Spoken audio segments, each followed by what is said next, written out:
Hello guys, my name is Aman and welcome to my channel school fellow classes. Guys, आज हम Prachi publications की English grammar की जो book है 8th क्लास के लिए, उसका जो चैप्टर नंबर 1 है द सेंटेंस, उसी का दूसरा पार्ट इस वीडियो में हम करेंगे। इसमें हम जानेंगे कि सब्जेक्ट और प्रेडिकेट क्या होते हैं, उनको आइडेंटिफाई कैसे किया जाता है, और उसके बाद इसकी 2-3 एक्सरसाइजेज हैं। तो चलिए फटाफट से स्टार्ट करते हैं। सबसे पहले देखिए कि जो सेंटेंस होता है, इससे पहली वाली वीडियो में हमने किया था कि सेंटेंस क्या होता है। जो सेंटेंस होता है वैसे तो वो 4 टाइप्स का होता है, लेकिन हर सेंटेंस का 2 मेन पार्ट होते हैं। फर्स्ट होता है सब्जेक्ट और सेकंड होता है प्रेडिकेट। अब देखिए सब्जेक्ट किस चीज़ को बोलते हैं। The subject of a sentence is a word और a phrase that says who or what does something. In short, the subject is the doer of action. ये देखिए सब्जेक्ट क्या होता है, जो काम को कर रहा होता है। बेसिकली कर्ता सब्जेक्ट को बोला जाता है। क्या बोला जाता है? कर्ता। जो काम को जो करता है वो क्या होता है? सब्जेक्ट होता है। सब्जेक्ट इज द डूअर, यानी कि काम को करने वाला। डूअर मीन्स कर्ता। जो काम को जो करता है वो क्या कहलाता है? सब्जेक्ट कहलाता है। और जो बाकी जो पार्ट बच जाता है उसको हम क्या बोलते हैं? प्रेडिकेट बोलते हैं। The predicate is that part of the sentence that says something about the action of the subject. जो एक्शन जो हो रहा होता है किसी भी सेंटेंस के अंदर, उसके बारे में जो जानकारी हमको मिलती है वो क्या होती है? प्रेडिकेट होती है। एग्जाम्पल्स हैं और फिर इसके बाद क्वेश्चंस हैं, और तब आपको और अच्छे से ये समझ में आ जाएगा। देखिए सबसे पहले एग्जाम्पल्स हैं। He has gone to Delhi. तो यहाँ पर सब्जेक्ट क्या होगा? ही होगा। क्यों? क्योंकि करता इसमें कौन है? ही है। कोई काम जो एक्शन जो हो रहा है उसको करने वाला कौन है? उसका डूअर कौन है? ही है। ही में अब कोई भी हो सकता है। राम हो सकता है, श्याम हो सकता है, सोहन, मोहन, XYZ, कोई भी। और काम हो क्या रहा है? Has gone to Delhi. तो ये क्या हो जाएगा? बाकी बचा हुआ प्रेडिकेट। ठीक इसी तरीके से अगले सेंटेंस में आई एम हैप्पी हेयर। यहाँ पर कौन खुश है? मैं खुश हूँ। तो मैं जो है वो क्या काम कर रहा है? खुश रहने का काम कर रहा है। तो आई क्या हो जाएगा? इसमें सब्जेक्ट हो जाएगा। She was dancing. वह नाच रही है। तो नाचना कौन कर रहा है? शी कर रही है। तो शी क्या हो जाएगा? इसमें सब्जेक्ट हो जाएगा। How to distinguish between a subject and predicate. एक सब्जेक्ट और प्रेडिकेट के बीच में हम डिस्टिंग्विश कैसे कर सकते हैं? It might not be difficult for a student to locate the subject and the predicate in an assertive sentence. जो असर्टिव सेंटेंस होते हैं उनमें तो आपको देखते ही पता चल जाता है बेसिकली कि कौन सा सब्जेक्ट है और कौन सा प्रेडिकेट है। लेकिन जो बाकी सेंटेंसेस होते हैं जैसे इंटरोगेटिव सेंटेंसेस और एक्सक्लेमेटरी सेंटेंसेस या इम्पेरेटिव सेंटेंसेस, इसमें जो ऑर्डर ऑफ वर्ड होता है वो डिफरेंट होता है नॉर्मल ऑर्डर ऑफ वर्ड से। तो इनको हम क्या करते हैं? रीराइट कर लेते हैं। तो देखिए क्या करते हैं हम। फॉर एग्जाम्पल फर्स्ट जो है वो है are you reading a newspaper.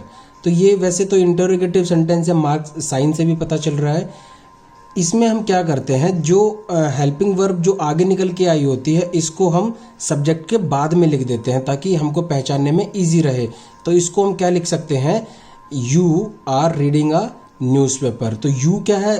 Newspaper कौन पढ़ रहा है? न्यूज़पेपर पढ़ रहा है यू। तो डूअर कौन है एक्शन का? यू है, तुम हो। और आर रीडिंग अ न्यूज़पेपर, ये क्या हो जाएगा? हमारा प्रेडिकेट। इम्पेरेटिव सेंटेंसेस में देखिए क्या होता है। इम्पेरेटिव सेंटेंसेस में जो सब्जेक्ट जो होता है वो गिवन नहीं होता है। इंटरोगेटिव में फिर भी गिवन होता है। Are you reading a newspaper? क्या तुम एक अखबार पढ़ रहे हो? भले ही क्वेश्चन पूछा जा रहा है लेकिन किससे पूछा जा रहा है? यू से पूछा जा रहा है। तो यू क्या है? सब्जेक्ट है। लेकिन इम्पेरेटिव सेंटेंस में सब्जेक्ट गिवन नहीं होता है, स्टेटेड नहीं होता है, इम्प्लाइड होता है। जैसे मैं आपको कहूँ कि शट अप, तो इट मीन्स कि यू शट अप। तो सब्जेक्ट यहाँ पर क्या हो जाएगा? यू हो जाएगा। सेम इसी तरीके से ओपन द डोर। तो मैंने आपको कहा कि ओपन द डोर, लेकिन मैंने ये नहीं कहा you open the door, simply कहा कि ओपन द डोर। तो इसमें सब्जेक्ट क्या होगा? इम्प्लाइड होगा, अपने आप से मान लिया जाएगा। सेंटेंस की फीलिंग को समझा जाएगा कि सेंटेंस क्या कह रहा है। But generally you is regarded as the subject. ज़्यादातर केसेस में, सब में नहीं, इम्पेरेटिव सेंटेंसेस में यू ही ज़्यादातर सब्जेक्ट होता है, लेकिन 100 में से 90 बार ही, 100 में से 100 बार नहीं। एक्सक्लेमेटरी सेंटेंसेस हैं, इनमें हम कैसे सब्जेक्ट और प्रेडिकेट का पता पता लगा सकते हैं। ऑर्डर ऑफ वर्ड को चेंज कर दिया जाता है। For example how happy she was, इसमें सब्जेक्ट क्या हो जाएगा शी और प्रेडिकेट क्या हो जाएगा वाज हैप्पी। या इसमें इसने हाउ को भी इंक्लूड कर लिया है बीच में। तो अगर हम सेंटेंस को वैसे समझें तो हमको ये ऐसे लिखने की ज़रूरत नहीं है, ना तो इम्पेरेटिव में, ना इंटरोगेटिव में, ना एक्सक्लेमेटरी में। हम सीधा सीधा देखकर पता लगा सकते हैं। सपोज करो ये तरीका अगर हम ना करें तो कैसे इसका पता लगाएंगे। हाउ हैप्पी शी वॉज, वह कितनी खुश थी। तो कौन खुश थी, वह, शी। तो शी क्या हो जाएगा सब्जेक्ट, और हाउ हैप्पी वॉज क्या हो जाएगा इसका प्रेडिकेट हो जाएगा। तो इस तरह से हमें डिस्टिंग्विश करना है कि सब्जेक्ट कौन सा है, प्रेडिकेट कौन सा है। अगर अभी तक भी आपको नहीं समझ में आया तो अब जो इसके क्वेश्चन आंसर्स हैं उनमें आपको समझ में जरूर आ जाएगा कि सब्जेक्ट कौन सा होता है और प्रेडिकेट कौन सा होता है। एक्सरसाइज नंबर 2 में बोला गया है कि नीचे कुछ सेंटेंसेस गिवन है, इनके सब्जेक्ट और प्रेडिकेट यहाँ पर लिखने हैं। यहाँ सब्जेक्ट लिखने हैं और यहाँ लिखने हैं इनके प्रेडिकेट। तो देखिए, the girl stood on the wall, तो वॉल के ऊपर कौन खड़ा हुआ, द गर्ल। तो सब्जेक्ट क्या हो जाएगा, the girl stood on the wall. ये तो वेरी सिंपल था, ये तो आपको देखते ही पता चल गया होगा कि इसमें सब्जेक्ट कौन सा है और प्रेडिकेट कौन सा है, क्योंकि असर्टिव सेंटेंस है। वैसे भी द चाइल्ड वॉज क्राइंग, कौन रो रहा था, बच्चा। तो डूअर कौन है एक्शन का, जो द चाइल्ड है, जो बच्चा है वो क्या है, डूअर है, यानी कि सब्जेक्ट है। वॉज क्राइंग इसका क्या हो जाएगा, प्रेडिकेट हो जाएगा। थर्ड बोलता है she has been doing her work, तो वह अपना काम कर रही होगी। तो शी जो है वो क्या होगा, इसका सब्जेक्ट हो जाएगा। Has been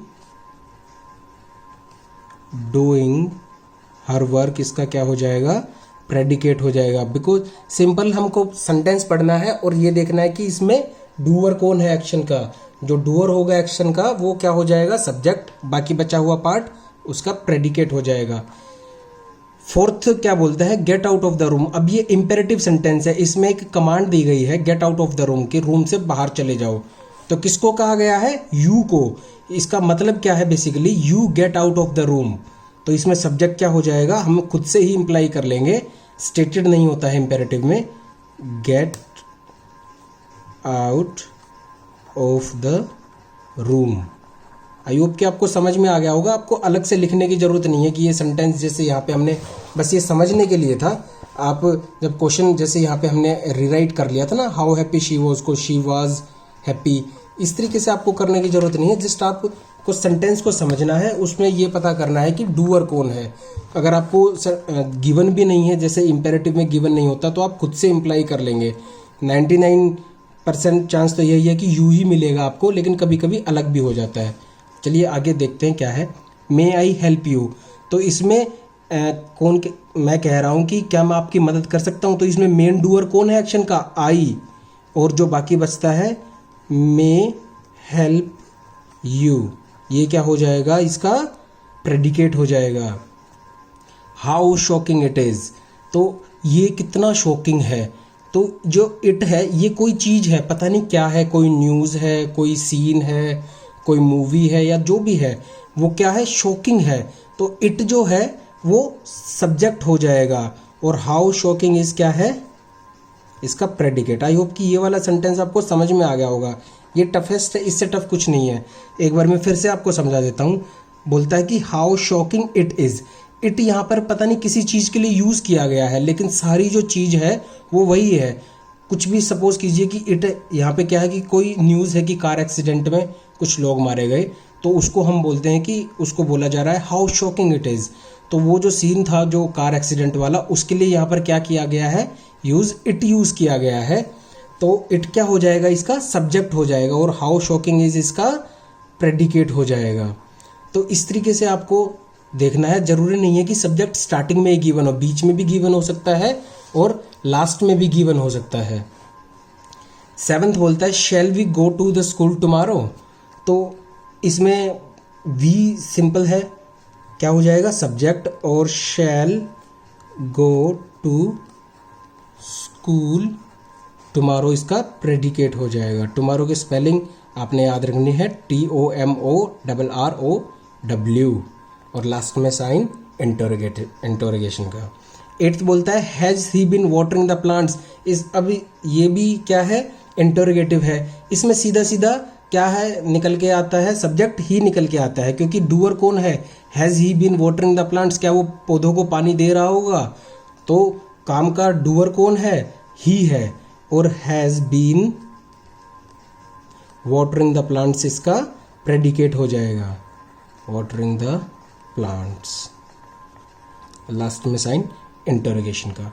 what a terrible sight it was, ये क्वेश्चन इसी की तरह है। ये देखिए what a terrible sight it was है ना, यहाँ पे हमने किया था हाउ शॉकिंग इट इज, तो इसमें भी क्या हो जाएगा, कोई साइट है जो कि बहुत टेरिबल है, तो उसके लिए क्या यूज किया गया है, इट यूज किया गया है।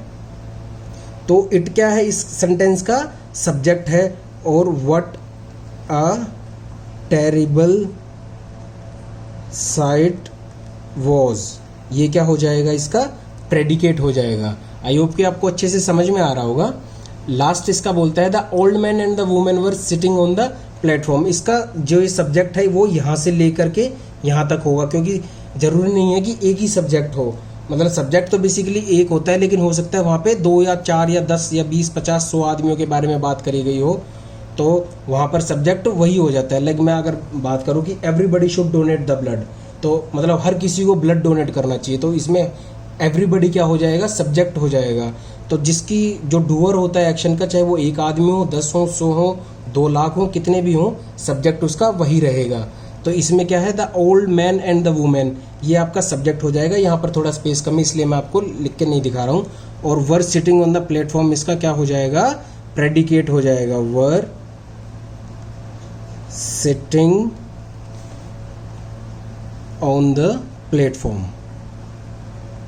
जो बूढ़ा आदमी और औरत थे वो कहाँ बैठे हुए थे, प्लेटफॉर्म पे। तो डूअर कौन है, काम कौन कर रहा है इस सेंटेंस में, the old man and the women. और बाकी जो रेस्ट पार्ट है, were sitting on the platform, इसका प्रेडिकेट हो जाएगा। तो ये क्वेश्चन नंबर 2 था। अब क्वेश्चन नंबर 3 देखते हैं। ये वेरी वेरी इजी है, फटाफट से हो भी जाएगा। Identify and right the kind of sentence in the space provided. हमको सेंटेंस को पढ़ना है और आइडेंटिफाई करना है कि वो कौन सा टाइप है, लाइक असर्टिव है, इम्पेरेटिव है, एक्सक्लेमेटरी है या इंटरोगेटिव है। तो चलिए फटाफट से स्टार्ट करते हैं। इसको देखिए आप कैसे आइडेंटिफाई कर सकते हैं। सबसे पहले आप सेंटेंस को पढ़िए, क्या बोल रहा है, ओपन द विंडो प्लीज। इसमें प्लीज से ही पता चल रहा है कि रिक्वेस्ट की जा रही है, और रिक्वेस्ट कौन से सेंटेंसेस में की जाती है, you are right, imperative sentences में। इम्पेरेटिव सेंटेंसेस में क्या की जाती है, रिक्वेस्ट की जाती है, कोई सजेशन दिया जाता है या कोई एडवाइस देनी हो या कमांड ऑर्डर, इस तरह से जो सेंटेंसेस होते हैं वो क्या होते हैं, इम्पेरेटिव सेंटेंसेस होते हैं। Wow such a beautiful scenery it is, ये क्या है, एक फीलिंग ऑफ जॉय है जो कि बंदा एक्सप्रेस कर रहा है किसी ब्यूटीफुल सीनरी को देख करके, बोलता है wow such a beautiful scenery it is, wow कितनी अच्छी सीनरी है ये। तो वैसे भी एक्सक्लेमेटरी का जो साइन है उससे पता चल रहा है कि ये क्या है, एक्सक्लेमेटरी है। और फीलिंग भी इसमें एक्सप्रेस की जा रही है, फीलिंग ऑफ जॉय।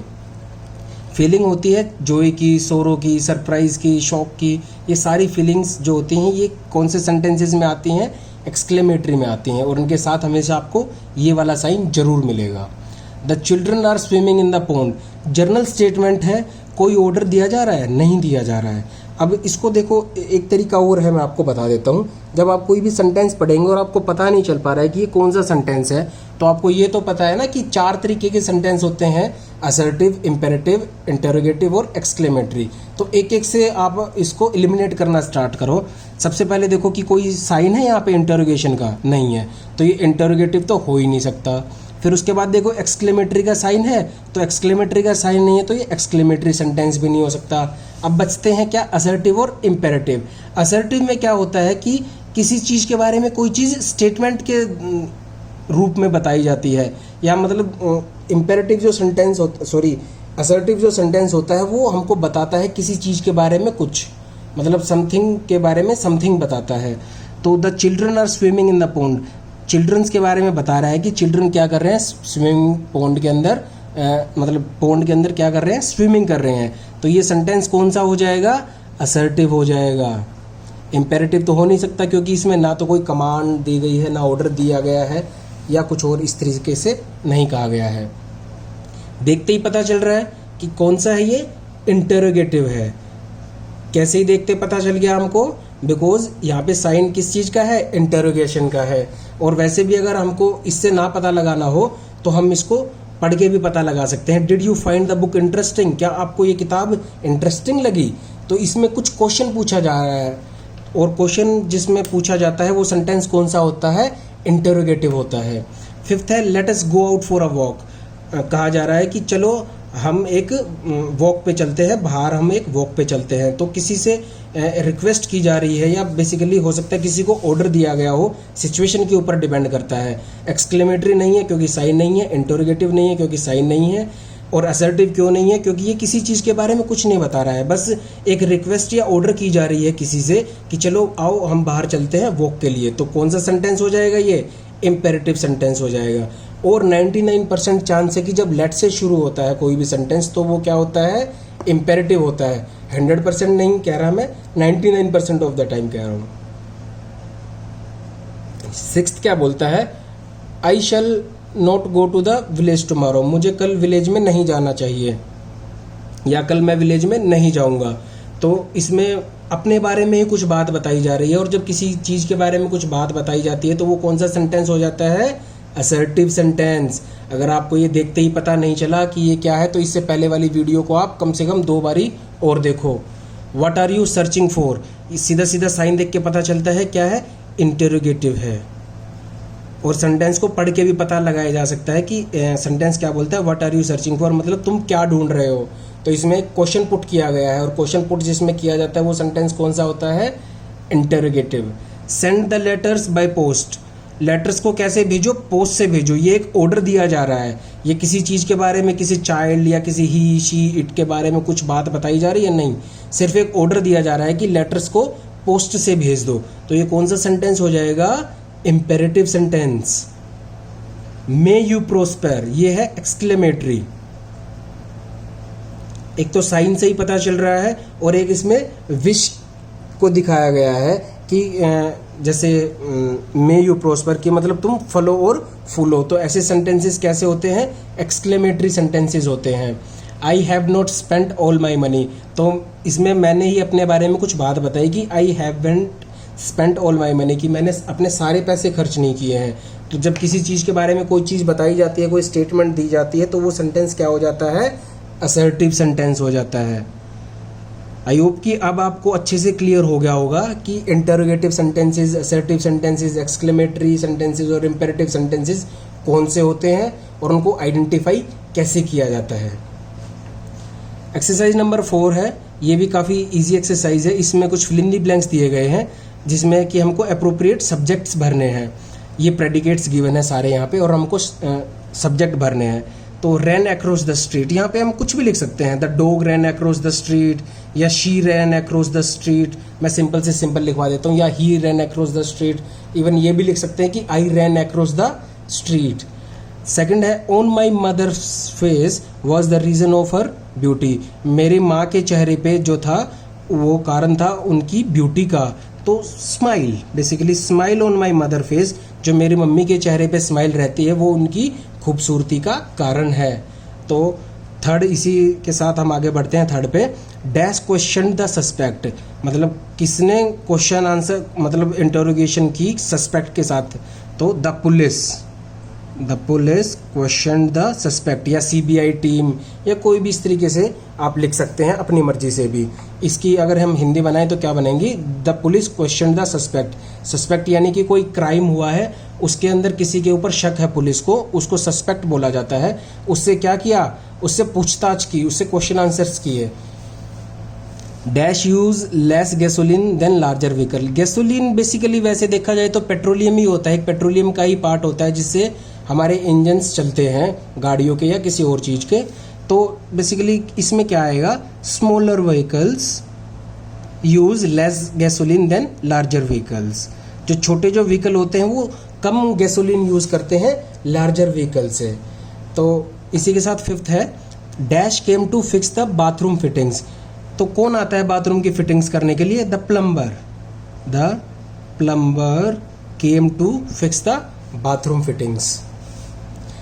लास्ट है, बचता है कुछ सेंटेंसेस दिए गए हैं सब्जेक्ट के साथ और हमको इसमें क्या करना है, प्रेडिकेट पुट करना है। तो फर्स्ट वन है the colonies of that area are densely populated. Densely populated मतलब उस एरिया की जो कॉलोनीज हैं, ये पूरा सब्जेक्ट है एक। The colonies of that area, जो उस एरिया की जो कॉलोनी है वो कैसी है, बहुत ही डेंसली पॉपुलेटेड है, मतलब बहुत घनी आबादी वाले क्षेत्र हैं वो कॉलोनियाँ। Pond water is not safe for drinking. आप अपनी मर्जी से भी कुछ लिख सकते हैं जो आपको अप्रोप्रिएट लगे। थर्ड है दिस बुक, इसके बहुत सारे इजी बन सकते हैं। This book is my favourite या this book is very interesting. आप अपनी मर्जी से जो आपको अप्रोप्रिएट लगे वो भी बना सकते हैं, जरूरी नहीं कि आप यही वाले कॉपी करें। फोर्थ है being tired of waiting for the बस, मतलब मैं थक चुका था किस काम से, ऑफ वेटिंग फॉर द बस, मतलब बस की वेट करते करते मैं थक चुका था। Being tired of waiting for the bus I booked a taxi to home, मतलब घर के लिए मैंने एक टैक्सी बुक कर ली। Being tired of waiting for the bus I booked a taxi to home. The fox, ये क्या लिख सकते हैं, the fox is a clever animal या the fox is a cunning animal या the fox is a wild animal. आप इनमें से कुछ भी लिख सकते हैं या आपको जो अप्रोप्रिएट लगे आप वो भी लिख सकते हैं। तो इस वीडियो में फ़िलहाल इतना ही। आज ये हमारा चैप्टर भी कंप्लीट हो गया जिसका नाम था सेंटेंस, और इसके बाद द स्ट्रक्चर ऑफ सेंटेंस है सेकंड चैप्टर। नेक्स्ट वीडियो में हम उसे कवर करेंगे। अगर आपको ये वीडियो अच्छी लगी हो और आपको अच्छे से समझ में आया हो तो मेक श्योर कि आप इस वीडियो को लाइक करें और मेरे चैनल को भी सब्सक्राइब करें। मेरे चैनल का नेम है school fellow classes. Thanks for watching this video. Have a good day.